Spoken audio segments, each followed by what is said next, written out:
Hi guys, Olive here today to do a review of Why We Sleep, Unlocking the Power of Sleep and Dreams by Matthew Walker. This book was published by Scribner in 2017, and the paperback edition comes in at 368 pages. Matthew Walker is a professor of neuroscience at UC Berkeley, and he also is a sleep scientist at Google, and he fully admits at the beginning of the book that when he set out to research sleep, he thought it would only take him a couple of years to find the answers to his research questions. But 20 years worth of research later, he produced this book. Sleep, though ubiquitous across just about every species, albeit in different forms, is a phenomenon that has historically not been well understood. Although we have firm reasoning behind all of our other biological processes, scientists have not been able to come up with a perfect explanation for precisely why we sleep. I remember in a previous book that I read, the only explanation that a very knowledgeable scientist could come up with for why we sleep is that we get really, really sleepy. On the most basic level, sleep seems like a bad idea for our species, or any species really. You go into a state of paralysis where you're unable to gather food, socialize, nurture your young, or protect yourself from predators. You are infinitely vulnerable to danger. So if the act of sleeping can put an organism in peril, why does every species do it in some capacity? It must have some serious value, or else evolution would have weeded it out of all of us a long time ago. We're only starting to understand the necessity and benefits of sleep, and this book is a deep dive into the realm of sleep research. This book is divided into 4 different parts. Part 1 is all about the physicality of sleep and sleep rhythms. Part number 2 discusses the health impacts of sleep. Part 3 is all about dreams, and part 4 is a look at our modern attitude towards sleep. Each section is equally compelling, but as they don't compound off of each other, each can be read separately from all the others. What is persistent across all 4 sections is the urgency in Walker's tone about the importance of sleep. We all hear from doctors just about as soon as we can understand words that diet and exercise are the keys to healthful living.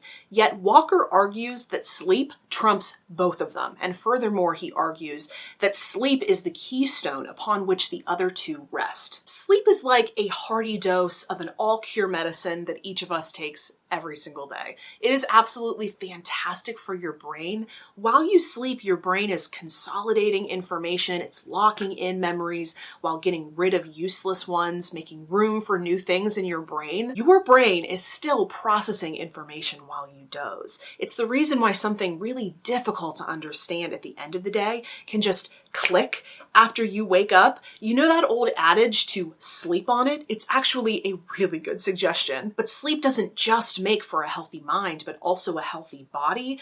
It can lower your appetite to a healthy level. It can help protect you against a slew of health problems like cancer, stroke, heart attack, diabetes, dementia. Walker correctly notes in this book that if there were a pill to give us all of the health benefits that sleep already gives us, then that product would have the best profit margins of anything on the market because all of us would take as much as we could get our hands on. So if we all have access to the miracle drug of sleep, why are we all still not getting enough of it?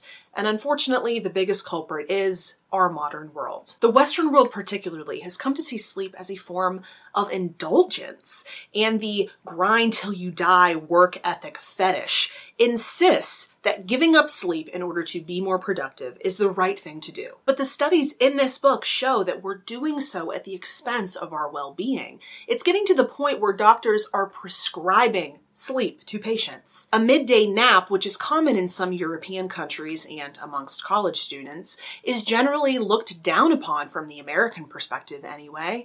And yet, as these countries increase their productivity and give up their siestas, general population health is in decline. In many ways, we as a society have chosen to ignore our own biology, and we try to pretend that our bodies don't need the things that they evolved to need.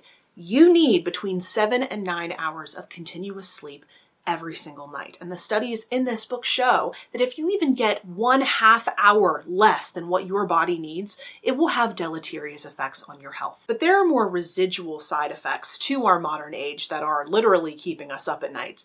That's sneaky blue lights, the energy efficient LED backlight to most of our electronic devices, is one of them. That blue light can interfere with your brain's perception of daytime. So if you're looking at one right before bed, your brain is getting the signal that it's daytime, you should be awake. So it's going to be more difficult for you to fall asleep. Also, in the modern day, we're all guzzling caffeine as fast as we can drink it, and the effect of caffeine on how tired you feel is discussed very early on in this book.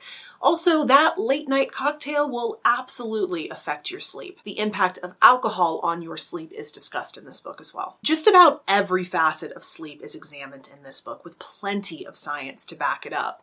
But it's not only informative, it's also extremely well written. There's a sophistication with which Walker delivers the information to you. It's very science heavy, of course, but although the science could sometimes get overwhelming, just the volume of information coming at you at any one time, it was always so fascinating and well explained that it never slipped into being dry. But in response to one review I saw on Goodreads in particular, don't go into this book expecting a self-help book on how to sleep better. There are a few tips on improving your sleep at the back of the book, but this is a work of science on sleep as a whole. This is one of those nonfiction books that isn't just a great read, but it will change the way you think.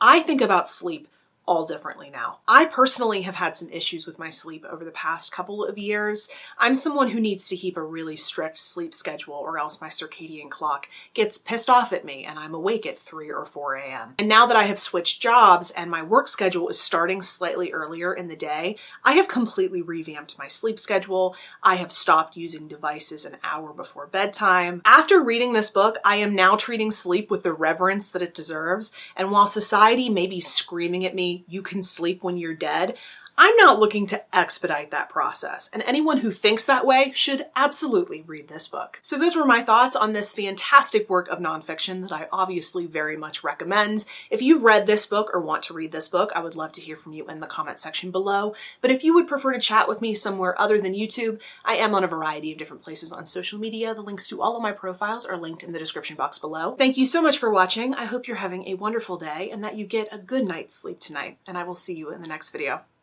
Bye.